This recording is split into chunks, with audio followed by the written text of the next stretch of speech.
നമ്മളിന്നേ നാരങ്ങക്കറി ഉണ്ടാക്കാൻ പോവാം. നാരങ്ങക്കറിക്ക് ഉണ്ടാക്കാനായിട്ട് ഈ നാരങ്ങ എങ്ങനെ കിട്ടിയെന്ന് അറിയോ? ഞാൻ ഇവിടെ അടുത്തുള്ള ഒരു ഫാമിൽ ഇത് നാരങ്ങ തൊട്ടപ്പുറത്താണ്. അപ്പോൾ ആ പയ്യൻ ഇവിടെ വരാറുണ്ട്, ട്രാക്ടറൊക്കെ കൊണ്ടുവരാറുണ്ട്. അപ്പോൾ ഈ നാരങ്ങയുണ്ട്, ഞാൻ ബബിൾസ് നാരങ്ങയാണ് കൊടുക്കാറുണ്ട്. അപ്പോൾ ഈ നാരങ്ങയുണ്ട് വെറുതെ വീണ് പോട് ചേച്ചി എന്ന് പറഞ്ഞു. ഇത്തിരി എനിക്ക് കൊണ്ടുതരുമോ എന്ന് ചോദിച്ചു. അപ്പോൾ അങ്ങനെ ചോദിച്ചിട്ട് കൊണ്ടുവന്നത് ആ മൂന്നാണ്. ഞാനിപ്പോൾ അത് എനിക്ക് ഭയങ്കര ഇഷ്ടം. അപ്പം കറി വെക്കാൻ തുടങ്ങി. അപ്പം കറി വെക്കാനായിട്ട് പാലക്കാട് വളരെ കുറവാണ് കറി വെക്കാട്ട. അപ്പം ഞാനത് കറി വെക്കാനായിട്ട് ഒരെണ്ണം എടുക്കാം, ഒരെണ്ണം ഈ ചെറു കൊടുക്കാം. ഇത് രണ്ടും കൂടെ എടുത്തിട്ട് നമുക്ക് കറി നാരങ്ങ ഉണ്ടാക്കാം കേട്ടോ. അതെങ്ങനെയാന്ന് കാണാം. അതിനായിട്ട് നമുക്കത് വൃത്തിയായിട്ട് കഴുകി എടുത്തതിന് ശേഷം തുടച്ചതിന് ശേഷം ഇത് കട്ട് ചെയ്യുക. അപ്പോൾ നീളത്തിലാണ് കട്ട് ചെയ്യുന്നത്, ക്രോസായിട്ടില്ല. ക്രോസായിട്ട് കട്ട് ചെയ്യുന്നവരും ഉണ്ട് കേട്ടോ, ഞാൻ കണ്ടിട്ടുണ്ട് ക്രോസായിട്ട് കട്ട് ചെയ്യുന്നത്. പിന്നെ തൊലി ചെത്തിയിട്ട് കറി വയ്ക്കുന്നവരുണ്ട്, ചെത്താണ്ട് കറി വയ്ക്കുന്നത്. ചെത്തിയിട്ടായാലും ചെത്താണ്ടും വയ്ക്കാം. അപ്പോൾ ഇത് ഇങ്ങനെ എടുക്കട്ടെ. ഇതിൻ്റെ ഉള്ളിൽ നിന്ന് ആ വെളുത്ത ഭാഗം നമുക്കിങ്ങനെ ചെത്തിയെടുക്കാം കേട്ടോ. അപ്പം തൊലിയോടുകൂടി നമ്മൾ ചെയ്യുമ്പോൾ എന്താണെന്ന് വെച്ചാൽ തിളപ്പിക്കാനൊന്നും പാടില്ല, അപ്പോൾ കയ്പ്പ് കൂടും. തൊലി ഇല്ലാതെ എന്ന് വെച്ചാൽ തിളച്ചാലും വിരോധമില്ല. പിന്നെ ഇതിന് തീരെ കയ്പില്ലാണ്ട് കറി വെക്കണം എന്നുണ്ടെങ്കിൽ ഒരിത്തിരി വെള്ളം അടുപ്പിൽ വെച്ചിട്ട് അതിൽ ഈ നാരങ്ങ വെട്ടി തിളയ്ക്കുമ്പോൾ അതിലൊരു തിരി പഞ്ചസാര ഇട്ടതിന് ശേഷം ഈ നാരങ്ങ ഇടുക. എന്നിട്ട് ഒരു 2 മിനിറ്റ് ഒന്ന് അടച്ചു വയ്ക്കുക. അതിന് ശേഷം എടുത്തിട്ട് കറി വെച്ച് കഴിഞ്ഞാൽ ഒട്ടും തന്നെ കയ്പ്പുണ്ടാവില്ല. എനിക്ക് ഇത്തിരി കയ്പ്പ് ഇഷ്ടമുള്ളതുകൊണ്ടാണ് ഞാനിങ്ങനെ ചെയ്യുന്നത് കേട്ടോ. അപ്പോൾ അങ്ങനെ ചെയ്തോളൂ. ഒരു കുറച്ചധികം തന്നെ വെള്ളം വെച്ച് അതിലേക്ക് 1.5 ടേബിൾ സ്പൂൺ പഞ്ചസാര ഇട്ടിട്ട് വെട്ടി തിളപ്പിച്ചതിന് ശേഷം ഇതിടുക. എന്നിട്ട് ഒന്ന് അടച്ചു വയ്ക്കുക. പിന്നെ തിളപ്പിക്കാനൊന്നും പാടില്ല കേട്ടോ. തിളച്ച വശം ഇതിട്ട് അടച്ചു വയ്ക്കുക എന്നുള്ളതാണ്.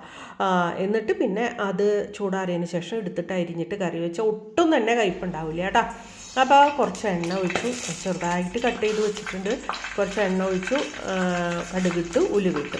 നല്ലെണ്ണ ഉപയോഗിച്ചാൽ ഒരുപാട് നാൾ നമുക്ക് സൂക്ഷിച്ച് ഈ അച്ചാർ എടുത്തേക്കാൻ പറ്റും. അതല്ല നിങ്ങൾക്ക് തോന്നുകയാണ് കുറച്ച് ദിവസത്തിന് ഇത് വേണ്ടുന്നുണ്ടെങ്കിൽ പിന്നെ നല്ലെണ്ണയുടെ ആവശ്യമില്ല, വെളിച്ചെണ്ണ തന്നെ മതി കേട്ടോ. അപ്പോൾ അത് കടുക് ഉലുവ അത് മൂത്ത് വന്ന് അതിന് ശേഷം വറമുളക് ഇട്ടു, കുറച്ച് കറിവേപ്പില ഇട്ടു. പിന്നെ ഇട്ട് കൊടുക്കുന്നത് ചുവന്നുള്ളിയാണ്. ചുവന്നുള്ളി കുറച്ചധികം തന്നെ ഇങ്ങനെ അരിഞ്ഞ് വെച്ചിട്ടുണ്ട്, 1 കപ്പോളം ഉണ്ടാവും. പിന്നെ വെളുത്തുള്ളി ഒരു 5 വലിയ വെളുത്തുള്ളി സ്ലൈസ് ചെയ്തതും കുറച്ച് പച്ചമുളക് കൂടി ഇട്ടു. എന്നിട്ട് നന്നായിട്ടൊന്ന് ഇളക്കി കൊടുക്കുക. നന്നായിട്ട് ഇളക്കിയിട്ട് ഒന്ന് വാടട്ടെ. ഉള്ളി ഒന്ന് വാടണം, വെളുത്തുള്ളി ഒന്ന് വാടണം. ഇത് രണ്ടും ഒന്ന് വാടി കിട്ടണം കേട്ടോ. അതുവരെയ്ക്കും നമുക്കൊന്ന് ഇളക്കി കൊടുക്കുക. എന്നിട്ട് നമുക്ക് മുളക് പൊടി ഇടാം. മുളക് പൊടി നമുക്ക് ആകെ പച്ചമുളക് കുറച്ച് ഇട്ടിട്ടുണ്ട്. പിന്നെ ഈ നാരങ്ങയ്ക്ക് അനുസരിച്ച് മുളക് പൊടിയാണ്. അച്ചാറിന് ഇത്തിരി എരിവ് മുന്നിട്ട് നിൽക്കണം അല്ലേ, അങ്ങനെയല്ലേ? അപ്പോൾ അതിനനുസരിച്ച് മുളക് പൊടി 2 ടേബിൾ സ്പൂൺ മുളക് പൊടി ഇട്ടിട്ടുണ്ട്. പിന്നെ മഞ്ഞൾപ്പൊടി 1 ടീസ്പൂൺ, അതെ അത്ര ഇട്ടാൽ മതി. അപ്പോൾ അതെന്താണെന്നറിയോ, അതിൻ്റെ കളറ് മാറും മഞ്ഞൾ കൂടുമ്പോൾ.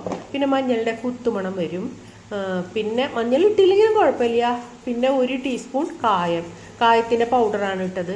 കായത്തിൻ്റെ പൗഡർ വേണമെന്നില്ല, നല്ല മുഴുവൻ കായണമെന്ന് വെച്ചാൽ ഉഷാറായി നല്ല മണം വരും, അങ്ങനെയാണ് കേട്ടോ. അപ്പോൾ എനിക്കൊന്നും മടി തോന്നിയിട്ട് ഞാനിപ്പോൾ ഇങ്ങനെ കായത്തിന് ഇതിട്ട് കുറച്ചല്ലേ ഉള്ളൂ. അപ്പോൾ അധികം ഒന്നും ഇടുന്നില്ല, ഇത് വേഗം കഴിയും. ഇപ്പോൾ പണിക്ക് വരുന്നവർക്ക് ചോറിന് ചിലപ്പോൾ കറിയൊക്കെ കൊടുക്കേണ്ടി വന്നാൽ ഇതൊക്കെ കൊടുക്കാറുണ്ട്. കുറച്ച് വെള്ളം ഒഴിച്ചു കേട്ടോ. എന്നിട്ട് ഈ കുത്തുമണം ഒന്ന് പോട്ടെ, എല്ലാതും കൂടെ വാടി കഴിഞ്ഞതിന് ശേഷം നമ്മൾ ഈ വെള്ളം ഒഴിച്ചിട്ട് നന്നായിട്ട് വറ്റിച്ചെടുക്കുക. എന്നാൽ തീരെ വെള്ളമില്ലാണ്ടാവണ്ട, ഒരു കുറുതായ പരുവത്തിൽ നമ്മൾക്ക് ഇത് വറ്റിച്ച് എടുക്കുക. എന്നിട്ട് കുറച്ച് ശർക്കര, ഒരു ആ പകുതിക്ക് കണ്ടില്ലേ, കുറച്ച് അത്ര മതി. അപ്പോൾ ഒരു വലിയ ശർക്കരയാണെന്ന് വെച്ചാൽ അതിൻ്റെ ഒരു 1/4 ഭാഗം മതി കേട്ടോ. പിന്നെ വേണ്ടത് ഉപ്പാണ്. ഉപ്പ് ആവശ്യത്തിന് ഇട്ട് കൊടുക്കണം. ഉപ്പ് ധാരാളം വേണ്ടി വരും, കയ്പും പുളിപ്പും അല്ലേ. ആ പുളിപ്പിനെ അഡ്ജസ്റ്റ് ചെയ്യാൻ നമുക്ക് ഉപ്പിട്ടേ പറ്റൂ. അപ്പോൾ ആ ഉപ്പ് ആവശ്യത്തിന്. അപ്പോൾ പിക്കിളിലൊക്കെ ഉപ്പാണ് അധികം, അതുകൊണ്ടാണ് BP ഉള്ളവരോടൊന്നും കഴിക്കണ്ടെന്ന് പറയണത്. കൂടുതൽ ഉപ്പ് ചേർന്നിട്ടുള്ളതാണ് അച്ചാർ എന്ന് പറഞ്ഞാൽ. പിന്നെ അച്ചാർ തൊട്ട് നാവുമ്മൽ വയ്ക്കാനുള്ളതാണ്, അതല്ലാതെ കറിയാക്കിയിട്ട് ഒഴിച്ചു കൂട്ടാനുള്ളതൊന്നും അല്ലല്ലോ. അപ്പോൾ നമ്മൾ നാരങ്ങ എടുത്തു. ഇത് ഉണ്ടാക്കുമ്പോൾ എന്താ ഓർമ്മ വരുന്നത്, ഓണത്തിൻ്റെ ഒരു മണം പോലെ തോന്നുക. ഇത് ഉണ്ടാക്കി കഴിഞ്ഞിട്ട് നമ്മൾ അതിൻ്റെ സ്മെല്ലൊക്കെ കേൾക്കുമ്പോൾ തോന്നുക കേട്ടോ. ഓണത്തിനാണ് നമ്മൾ സാധാരണയായിട്ട് വടുകപ്പുളിയൊക്കെ വെക്കുക കേട്ടോ. അപ്പോൾ പരിപാടി കഴിഞ്ഞു. ഇനി ഇത്തിരി വിനീഗറും കൂടെ ഒഴിച്ചിട്ട് ഒരു കുപ്പിയിൽ ഒഴിച്ച് വയ്ക്കാന്ന് വെച്ചാൽ ഒരുപാട് നാൾ ഇരുന്നോളും, ഒരു കുഴപ്പമില്ല കേട്ടോ. അപ്പോൾ ഇതുപോലൊന്ന് വടുകപ്പുളി ഒന്ന് വെച്ച് നോക്കിയേ, നല്ല ടേസ്റ്റാണ് കഴിക്കാനായിട്ട്. അപ്പോൾ എല്ലാവരും ഉണ്ടാക്കി നോക്കിക്കോളൂ കേട്ടോ.